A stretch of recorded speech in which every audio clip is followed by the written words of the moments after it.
반갑습니다. 반갑습니다. 오늘은 근실편 22장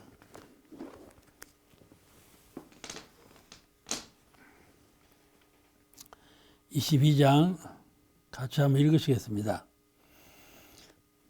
22 산동교당에서 이런 첩에 쓰시기를 요제임천이라 하시고 장마지고 개는 것은 하늘에 맡겼노라 하시더니 그 후 남원 교당에 오시어 말이 갖추어지지 못하였다 하시고 가색 유인 네 글자를 더하여야 산 법구가 되리라 하시고 심고 가꾸는 일은 사람에게 달렸다 하시니라.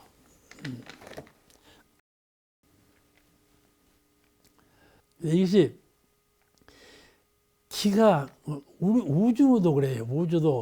우주가 가가 없이 크지 않습니까? 그죠? 전체의 세계인데 전체의 세계는 초목처럼 빈 하늘처럼 이게 영명스럽게 응하는 것이 없어요. 기운으로 작용을 하지. 음양상승은 기운으로 작용을 하지. 이래라 저래라 이런 영명스러운 판단이 없다 이 말씀이에요. 아시겠죠? 그런데 사람이 심리적으로 작용함에 따라서 이런 그 영체가 합일이 되는 거예요. 이 천지 우주간에는요, 천지의 신령스러운 연기로 되어 있지만은 그 가운데에는 이 천신, 아시겠죠? 이런 그 천인, 대종사님 말씀으로는 천인 아수라 할 때 천인이 있죠? 신선이거든요. 그런 여러 천인의 힘이 얼리는 그런 기도를 많이 잘 모시면요. 천인이 응기할 것 아닙니까? 하늘이 응기를 해. 아시겠죠? 그러면 그 응기하는 기운이 탁 집약된단 말씀이죠. 그럼 벌을 내리기도 하고 무슨 기적이 일어나기도 하고 일어난다고 말이죠. 그러니까 이것은 그런데 그러면 우주 신령체가 그렇게 하느냐 하면 그런 건 아니고 우주 신령체도 신령스러운 연기니까 내가 한번 이렇게 해서 민사님 계실 때 어떻게 구별을 해야 되냐 이것을 우주적인 연기는 기가 주가 되고 영이 부속이 되었다. 우주적인 연기 천지 연기는 기가 주가 되고 영이 부속이 되고 사람의 연기 천인이나 사람이나 인간이나 짐승들의 연기는 영이 주가 되고 기가 부속이 됐다. 이렇게 이해해도 될까요? 내가 이런 질문을 했다 이 말이에요. 공부 시간에 내가 공부를 주관하고 있었으니까. 뭐 대답을 안 해요. 응답을 안 해요. 그냥 몰라서 그런 거다라고 보지 아니라 그건 네가 연마해봐. 그 말씀이거든. 이것은 다 스스로 연마해 볼 필요가 있는 조건들이에요. 그러니까 이 세상은 영기 합일하여 무의자야 영과 기가 합일하여 둘이 아닌 자로 되어 있는데 기가 승한 영이 부속이 된 그런 영체가 있고 영이 승하고 기가 부속이 된 이런 영체가 있어서 이 발달 이게 자꾸 변화하는 거예요. 진급이 되면 진급이 할수록 영이 주가 되고 그런 그 과정 속에 있다. 변화되는 과정 속에 있다. 딱 정해진 것은 없어. 세상에 이 진강급의 도가 있기 때문에 부처님은 부처님이라고 딱 정해지거나 중생은 중생이라고 딱 정해지거나 정해지지 않았어. 가변성이 항상 가변성이 그러니까 연기도 마찬가지예요. 연기도 영과 기의 그 조화율이 가변성에 있지 딱 정해지지 않았다. 이렇게 보는 안목을 갖는 것이 중요한 것 같아요. 그래서 누가 여기 질문할 겁니다. 아마 이제 우리 교역자도 그런 질문을 받는데 바이러스는 중생입니까? 아닙니까? 그런 질문을 했을 때 나는 뭐라고 대답해야 되겠나? 이런 거를 연마해 볼 필요가 있어요. 아시겠죠? 근데 이 우주 대기에는 항상 중간자가 있어요. 중간자가. 꽃이 피었잖아요? 꽃이 식물이라고 할 수도 없고 동물이라고 할 수도 없는 것이 있어요. 알겠죠? 식물이 말이죠. 요렇게 피어요. 동물이 들어오면 딱 오므리 잡아먹어버려요. 딱 오므리 잡아먹어버린다니까? 동물을 먹어버려. 이게 동물이요, 식물이요. 그렇잖아요. 이 중간자가 다 있다. 다 그 성질상 중간 성질을 가지고 있는 것들이 있어요, 다. 그렇게 해서 이렇게 다 변화되어 가는 거 있어요. 그러죠? 금강경에 아주 그 중요한 말씀이 나오는데, 무유정법, 정한 바가 없나니라. 정한 바가 없나니라. 무엇이든지 무엇으로 딱 정해진 바가 없다. 그 말씀은 참 중요한 말씀이에요. 우리가 이 세상 만류를 이해할 때 그렇게 이해하시면 좋은데, 그러므로 일체유심조, 마음의 작용에 따라서 모든 것이 정해지는 거예요. 마음의 작용에 따라서. 그 진리가 과거 서가모니 부처님 당대부터 우리 대종사님께 이르기까지의 불교적인 핵심 진리예요. 일체유심조, 형상 없는 마음의 작용에 의해서 만물은 되어진다. 그 진리를 잘 믿고 수행을 옮겨야 될 것입니다. 오늘 이 의에 유정 내 하종, 유정이 와서 씨를 떨구니 인지가 환생, 땅으로 인해서 생물이 결과가 나온다. 땅으로 인해서 이제 결실이 나온다 이 말이에요. 씨를 떨구니까 종자가 이제 결실을 얻을 것 아닙니까?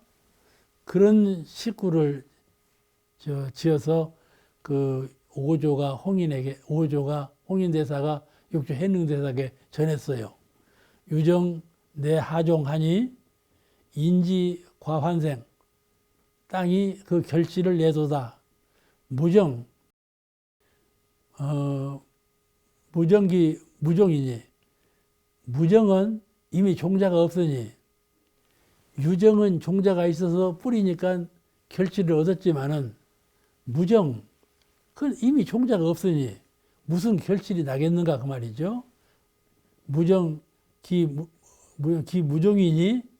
무생이라.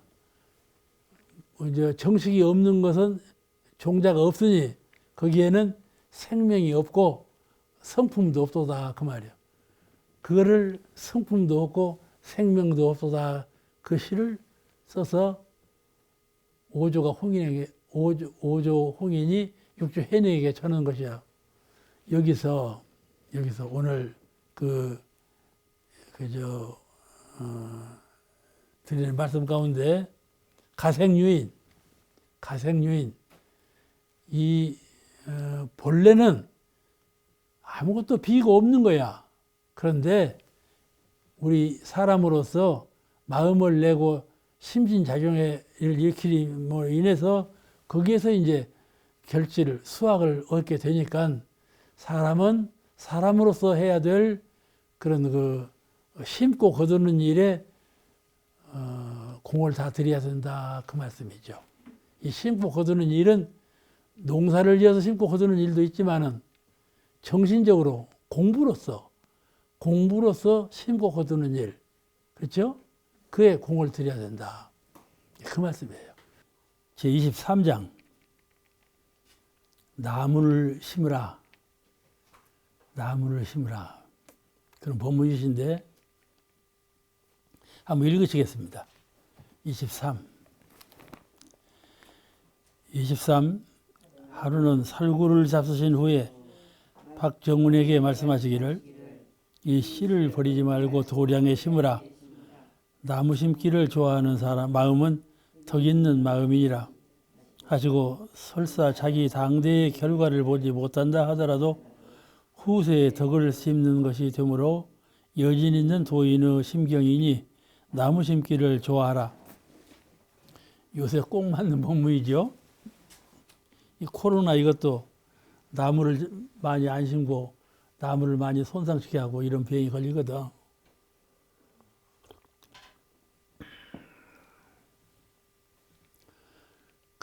천도교 2세 최회월 신사도 최수님처럼 쫓겨다녔어요. 쫓겨다니는데 산중으로 피신에 갔죠. 이 산에서 과일나무를 심으라고 하시는 거야. 제자한테.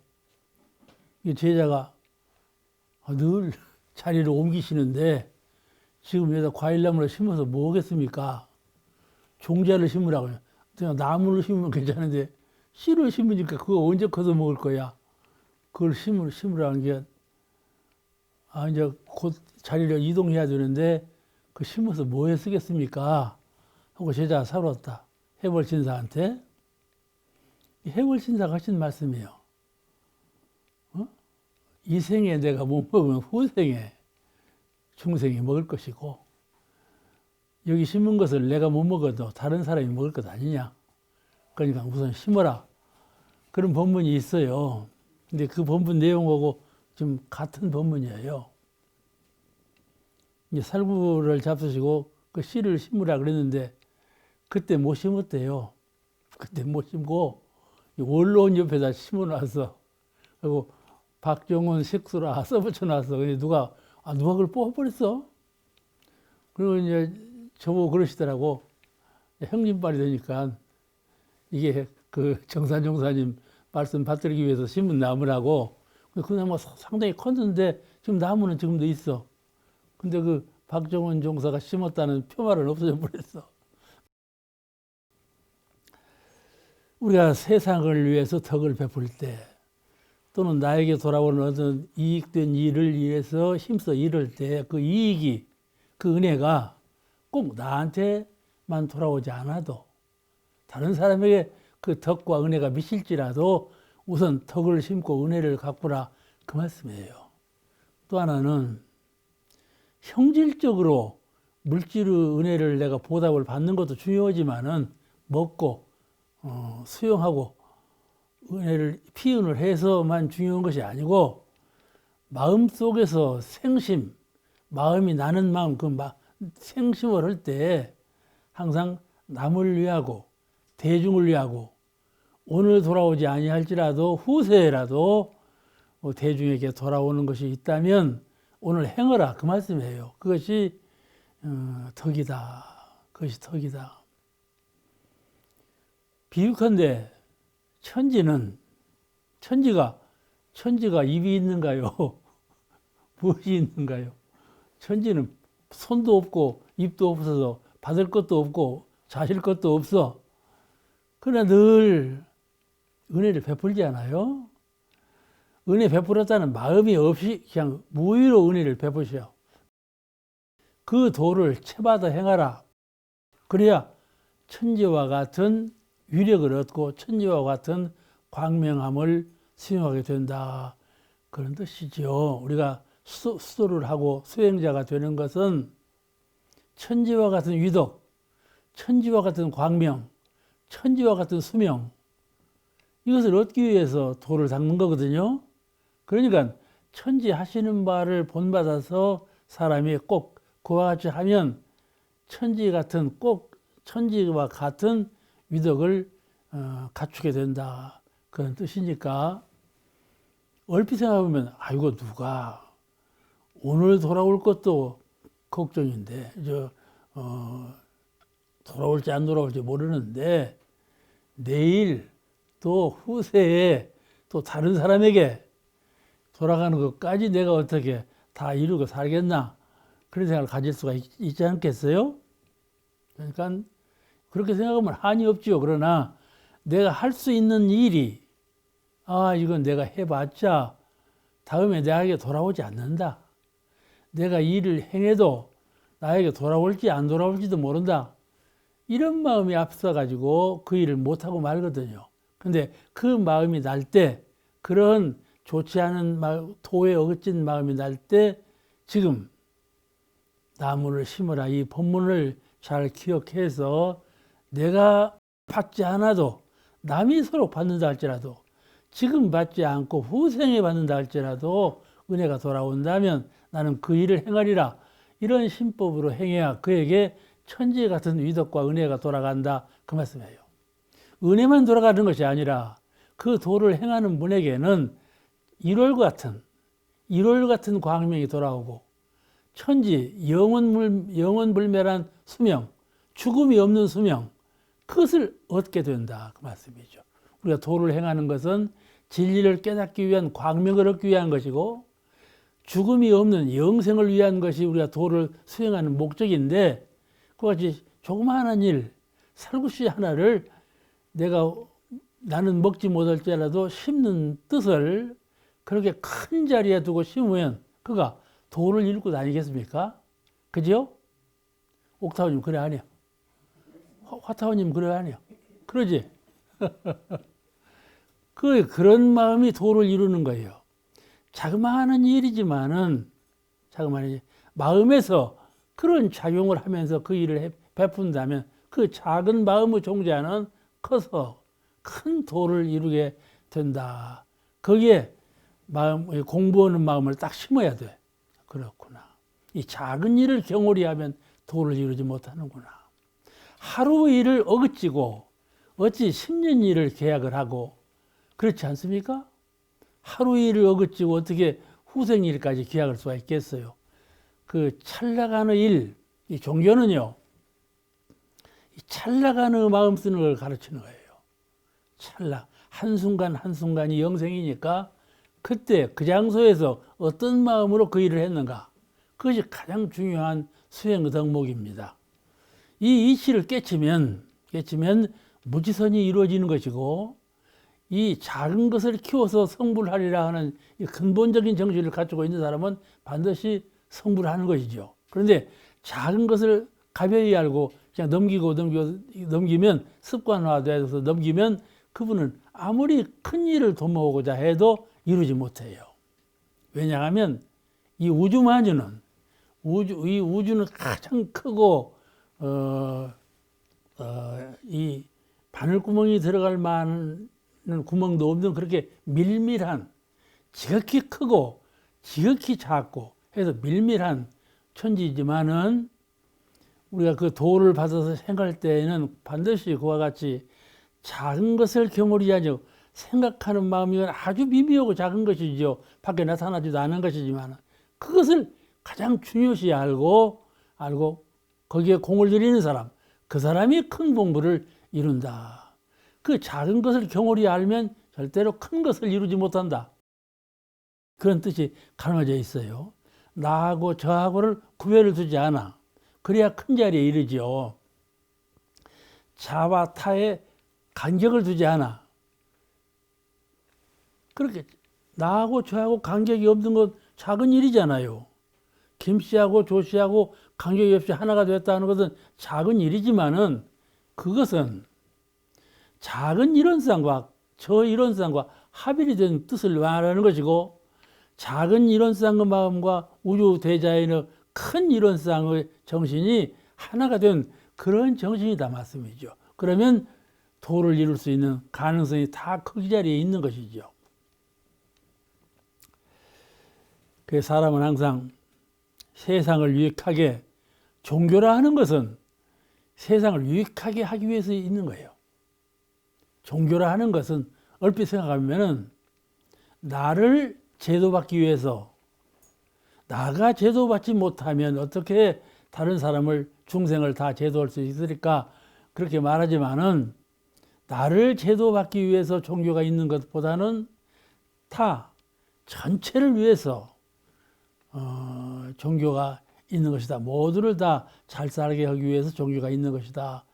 그렇게 생각을 해야 그 사람이 큰 인물이 될 수가 있어요. 자타의의 국한을 떠나서 해시의 심금으로 살아야 보은의 도리를 실천하는 그런 사람이죠. 이것이 천지보은의 도예요. 천지보은을 하자. 40개 보은하는데 천지보은, 부모보은, 동포보은, 법문보은이 있는데 그 가운데 천지보은, 이렇게 하는 것이 천지보은의 도다 그 말씀이죠. 작은 것이지만은 잘 아시죠? 박정훈님은 잘 아시죠? 북글씨도 잘 쓰시고 설법도 잘하시고 종신토록 정산정사님을 모셨으니까.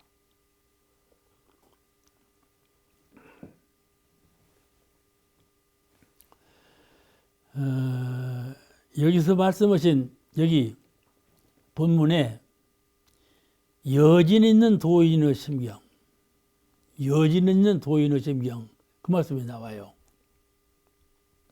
여진 있는 도인의 심경이니 나무 심기를 좋아하라.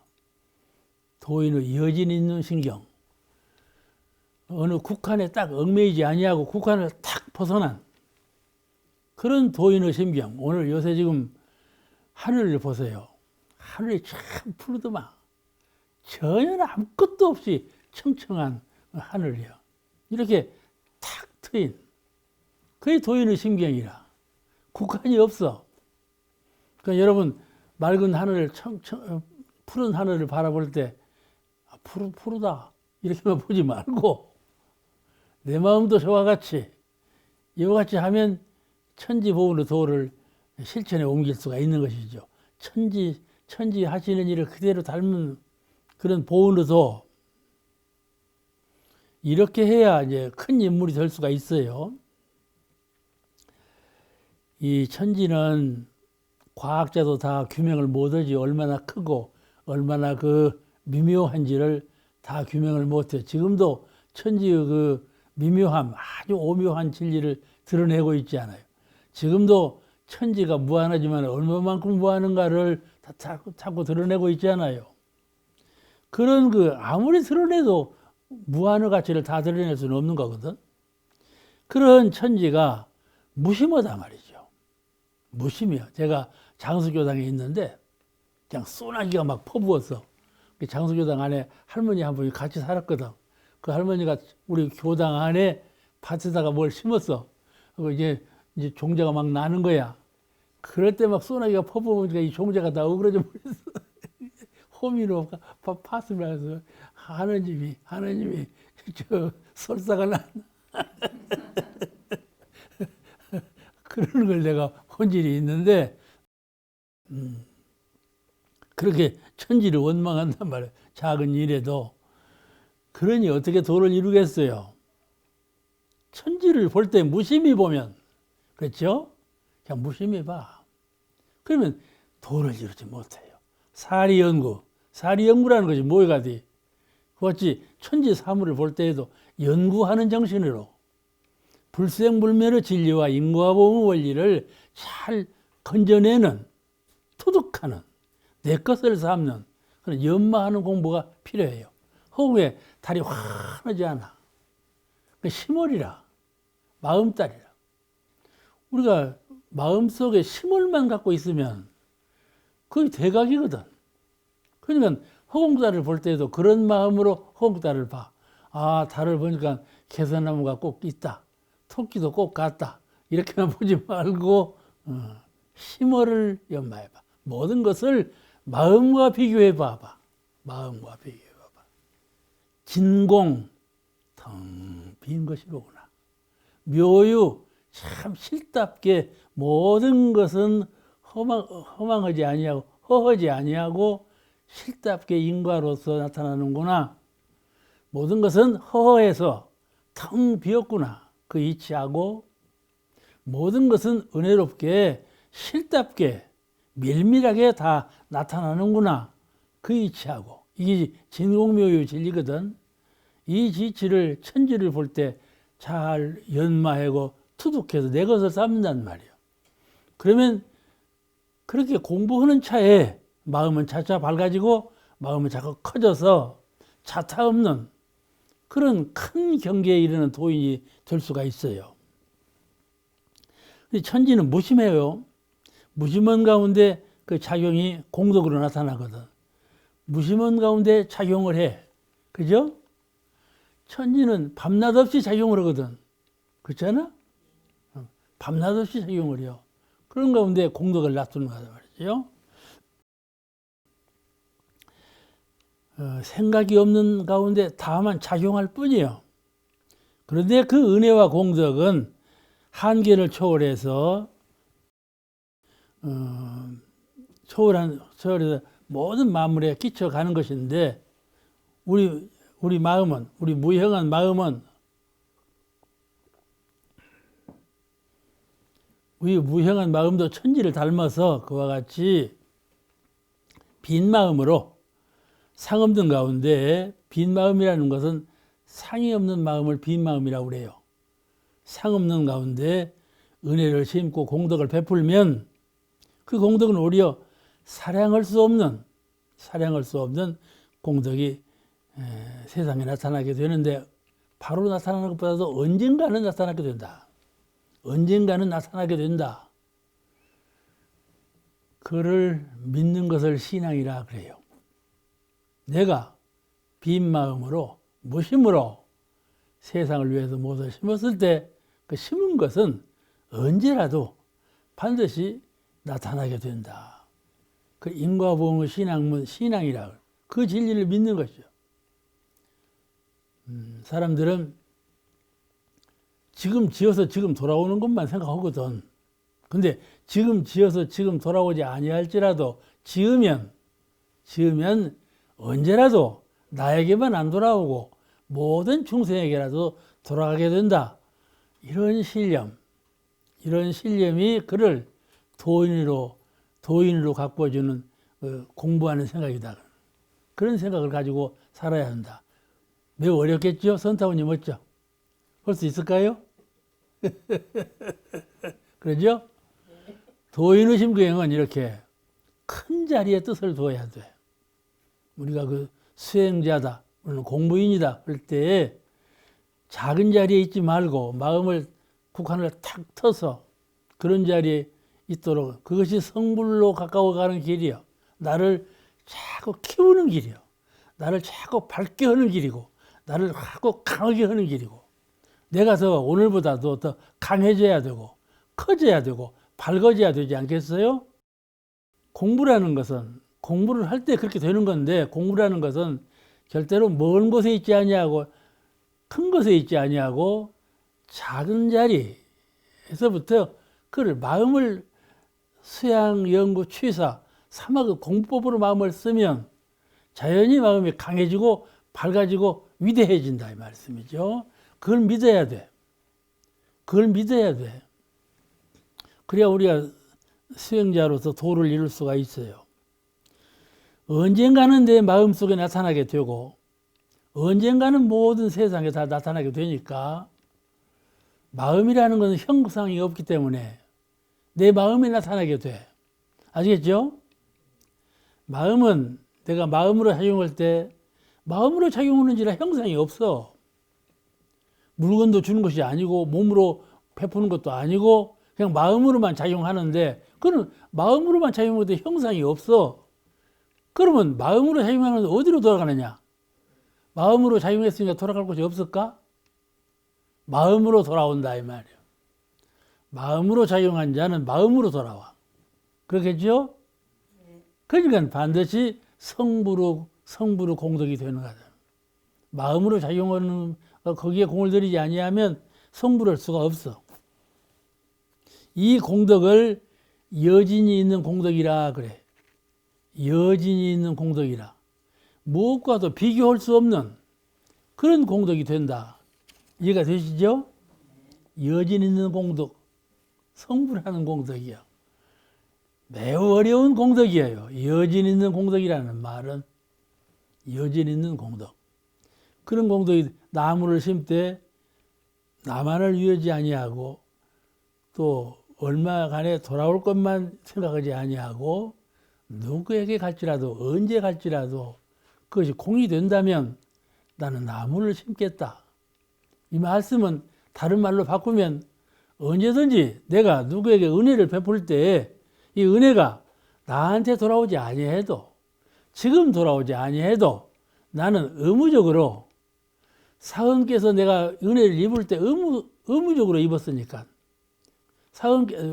무심으로 주시는 은혜를 내가 한량없는 은혜를 입었으니까 나는 그 은혜에 보답할 의무를 갖고 있는 거다. 본 의무를 갖고 있는 거다. 그 의무를 행하는 거다 이 말씀이죠. 그러니까 의무로 행할 때 상이 없는 거야. 만약에 내가 한다고 하면 상이 나는 거지. 그거 내가 했다. 그런데 의무적으로 하면 상이 없는 거예요. 보은이니까. 이미 받은 것을 갚는 거니까. 천지로부터 내가 이미 받았다 이 말이에요. 그걸 가르치는 거야. 천지, 부모, 동포, 법률, 사은으로부터 이미 너는 은혜를 입었다. 그 말씀이에요. 그러니 내가 그 은혜를 채받아서 보은하는 것은 의무지요. 그러니 상을 갖지 말고 하라. 왜 상을 갖지 말고 하는가? 그 은혜가 나에게 돌아오지 아니해도 남에게 돌아갈지라도 그 은혜가 지금 돌아오지 않고 후생 얻건만 돼 후에 돌아온다 할지라도 나는 오늘 은혜를 심겠다. 이 말은 천지를 담는 은혜 심기라요. 천지를 담는 덕행이라요. 이런 덕행을 자비라 그래요. 이런 자비심으로 행하는 바가 없으면 성불할 수가 없어. 아시겠죠? 자비로 은혜를 베풀어야 성불할 수가 있어. 그런 것을 가르치는 거예요. 나무 하나 심는 데에도 그런 큰 뜻이 있구나.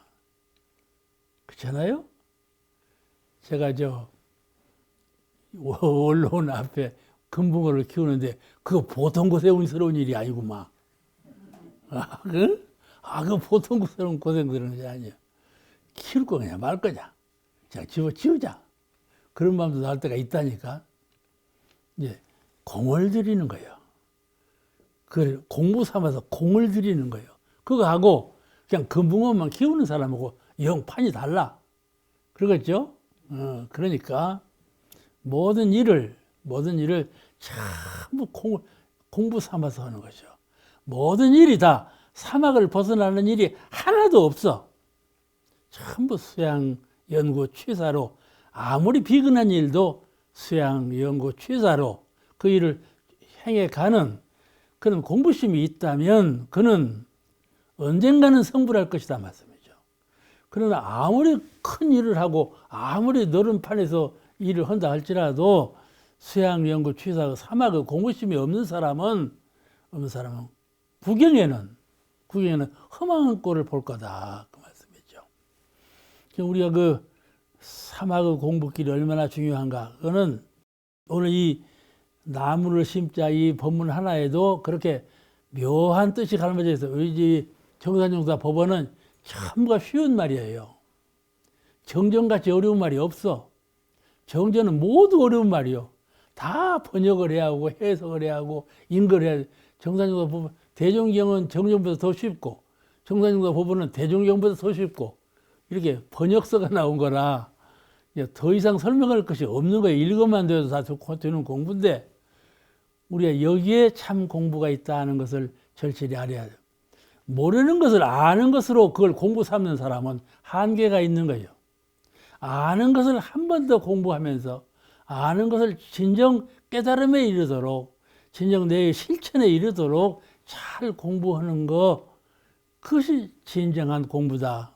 그게 사막 공부라 말씀이죠. 그 다음에 제24장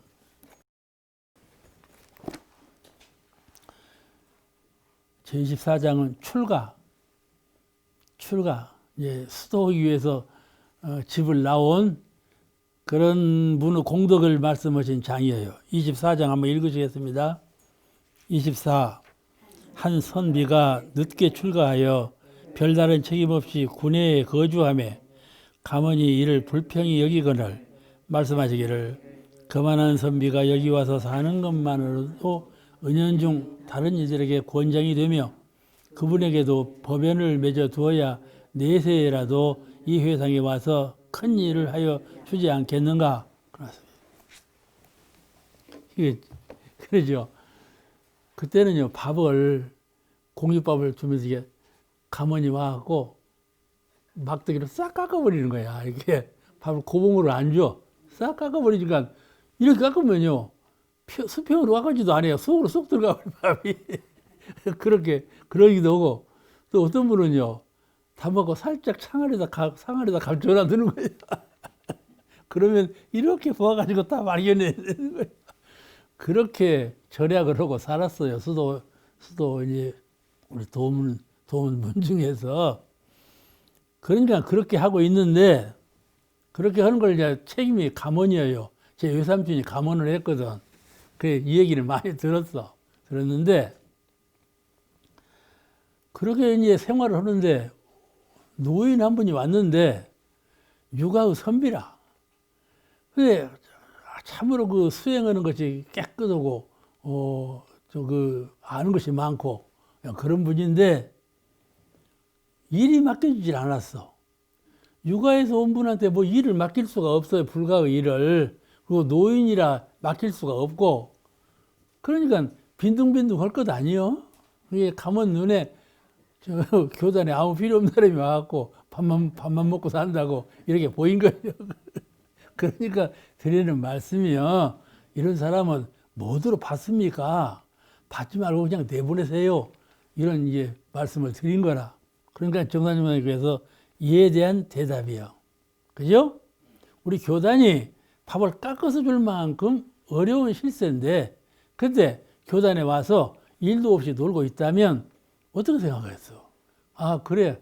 아무 쓸모없는 사람이지. 받아들이지 않아도 될 사람이지. 이렇게 생각하는데, 정 그와는 다른 뜻으로 받아들였다. 그 말씀이죠. 그 다른 뜻이 무엇인가? 그것을 이 시간에 공부하는 거예요.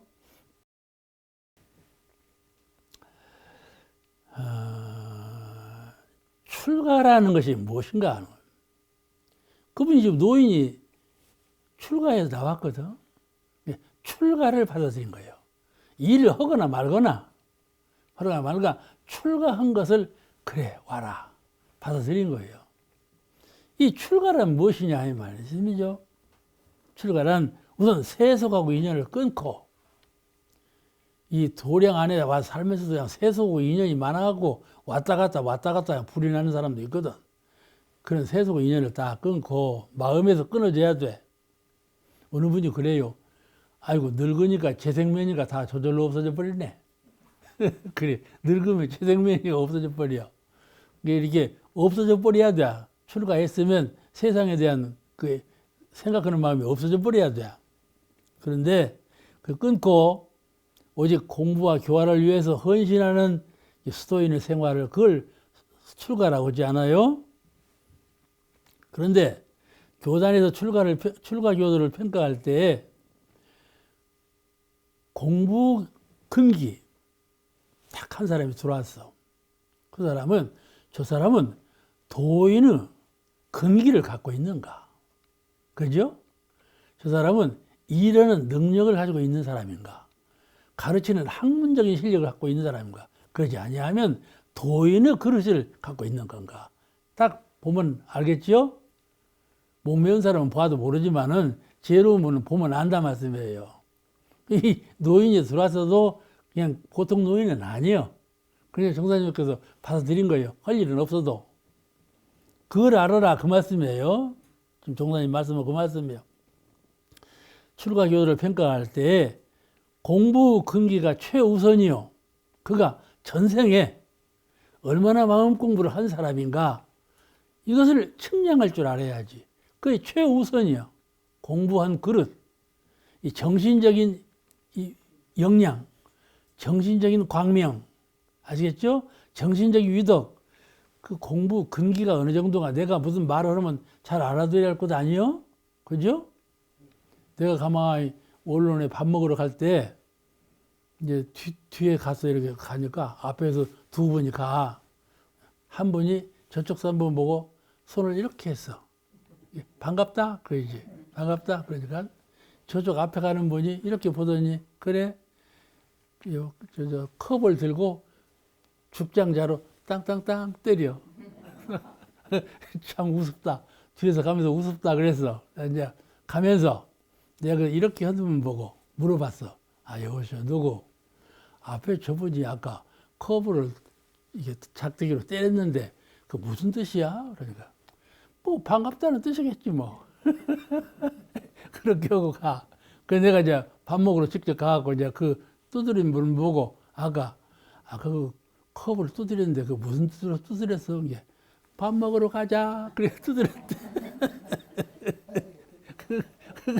그러니까 아무리 두드려도 못 알아듣는 사람 못 알아듣는 건 아니에요? 그렇죠? 알아듣는 사람이 알아듣지? 그같이 공부인이 근기가 있어야 알아듣는 거예요. 똑같은 말을 해도, 똑같이 이렇게 해도 어떤 사람은 사랑한다 그 말 알고, 이렇게 어떤 사람은 이런 쌍 그렇게 알 것 아니에요. 그죠? 이렇게 달리 알아들어. 그걸 보고 근기라 그래. 자기가 밝은 만큼 밝은 말을 알아듣고, 자기가 큰 만큼 큰 자리를 볼 줄 알고. 그렇죠? 이렇게. 그래서 근기라고 그러는데, 근기라는 과거에 공부해온 실력, 마음의 실력을 근기라 그래요. 이게 사막의 단계죠. 그걸 보는 거 최우선이요. 생활과 업무 능력은 그 다음으로 평가를 해요. 출가 평가를 할 때. 그래서 정사주문님께서 이 사람을 수용한 것이요. 그 본문에 한 선비가 늦게 출가하여 별다른 책임 없이 군내에 거주하며 가문이 이를 불평하게 여기거늘. 또 본문에 말씀하시기를 그만한 선비가 여기 와서 사는 것만으로도 은연중 다른 일에게 권장이 되며, 그만한 선비가, 그래도 대중이 다 알아. 저분은 계행이 분명하고, 저분은 이법으로, 비록 육아의 교리는 교리지만은 이법으로 출중하게 아는 분이다. 그건 대중이 알아. 그 선비니까. 그죠? 그 말씀이에요, 지금. 다른 이에게도 권장이 되며, 그분에게도 법연을 맺어둬야, 그분에게도 우선 원불교 회상하고 법연을 맺어둬야, 그죠? 인연이라는 건 한 번 맺으면 후생에도 맺어지고 또 맺어지고, 한 번 맺지 아니하면 후생에도 안 맺어질 것 아니에요. 맺어지는 것은 중요한 거다, 이 말씀이죠. 지금 법연을 맺어두면 내세라도 이 회상에 와서 큰 일을 하여 주지 않겠는가? 그 말씀이에요. 그렇겠죠? 보통 밥그릇이 없으니까 그냥 쫓아내자. 뭐대로 그런 사람을 다 받아들여. 이렇게 보겠지만은 그러지 아니하다, 그런 말씀이에요. 세상에 사람을 사귀고 살 때, 귀찮아. 필요 없는 사람이야. 대면하기도 싫어. 이런 사람이 있어요. 또 나를 불편하게 만들어. 내 마음을 시끄럽게 만들고, 무엇인가를 그냥 갈등하게 만들고, 싫어, 그 사람이. 그런 사람이 내 주변에 있다니, 가정에도 있고 이웃에도 있다니까. 그럴 때, 첫째는 무심으로 대할 것. 그 말 따라 감정으로 대할 일은 아니다, 이 말. 무심으로 대할 것. 그래야 인과가 안 맺어져. 그 다음에 포용. 딱 포용하면서 그를 어떻게 지도할 것인가. 이런 그 성자적인 마음으로 그를 포용할 것이죠. 이게 자비심이죠. 상대를 대할 때 이런 마음이에요. 그 옛말에 이런 말씀이 있어요. 일자 출가에 구족이 생천한다.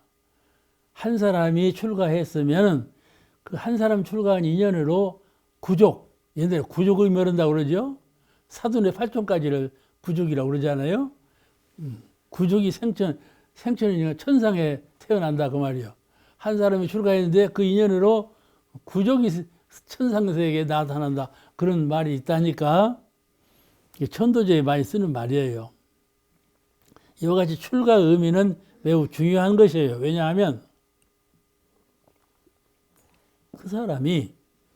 그 한 사람이 후생에 내일 모레라도 어떻게 공부를 해서 어떻게 성불을 할 것인가, 누가 할 겁니까? 근기가 있는 사람은 반드시 진급이 성불을 할 것이고, 근기 없는 사람은 아무리 지금 도움을 준다 해도 장차 볼 것이 없는 사람 아니겠어요? 그런데 이분은 그렇지 않다, 그 말이에요. 어떻게 장차 어떻게 그다음에 어떻게 제도문을 그 사람이 열어줄 것인가를 아무도 모르는 거죠. 그래서 이제 정사주님께서 이 늦게 출가하는 한 사람의 육아 선비를 높게 보한 거예요. 높게 보신 거예요. 저 사람이 지금 원불교 회상하고 인연을 맺어주면 후생에도 우리 회상에 와서 더 큰 일을 해줄 사람, 이렇게 딱 점을 찍어 보신 거예요. 그렇게 보지 않은 안목이고 그렇게 보는 안목이 있지 않겠어요? 그렇게 보시는 안목이요. 그런데 저 사람 쫓아내자 그러니까 말이 안 맞지 않아? 안 맞지요. 무한한 그 사람에게 무한한 여망이 있는 사람이다 이렇게 보신 것이죠. 우리도 이게 남의 말이 아니에요. 우리도 원불교 회상에 기왕에 들어왔으면 원불교 회상에서 나를 볼 때 저 사람은 여망이 있는 사람이다. 저 사람은 지금 유용한 사람이다. 이런 사람이 되어야지. 여망도 없고 지금 실현 가치도 없다면 그거 쓰겠어요?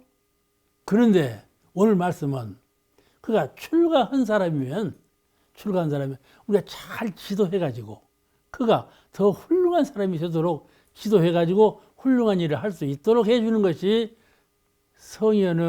성현이 중생을 맞이하는 누구든지 인연을 맺어가는 그런 정신이 근본이 된다. 그런 말씀이니까 이 법업 공부는 그런 마음으로 법업 공부를 해야 돼. 누구를 만날지라도 그게 교화 의무예요. 내가 공부를 하고 있으면 공부하는 것이 자랑거리겠지요? 옥타원이면 공부하고 있는 것이 자랑이 아니야. 빨리 말해봐. 공부하는 것이 자랑이지. 공부할까 자랑할 것이 공부하게 자랑할 것이 없는 거예요. 아무것도 세상에는 자랑할 것이 없어. 얼굴 자랑한 것도 소용없고, 재산이 있는 것도 소용없고, 고난이 있는 것도 소용없고, 아시겠죠? 공부하고 있는 것이 자랑이에요. 공부하고 있는 것은 내일 모레 보자 이런 거예요. 내일 모레 볼 것도 없이 지금 보아보자 하는 거예요. 말할 때 보아보고 눈빛으로 보아보고, 알겠죠?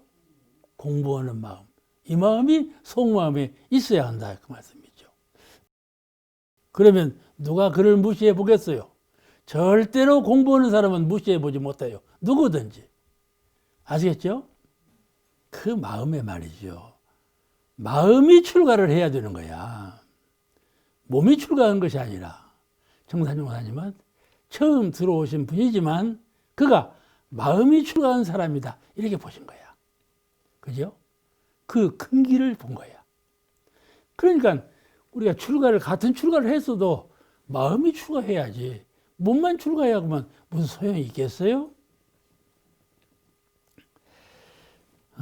우리가 인연관리를 할 때 능력으로만 평가하지 말고 공부하는 근기로 평가해서 우리 정법을 이어갈 동량을 구하는 거.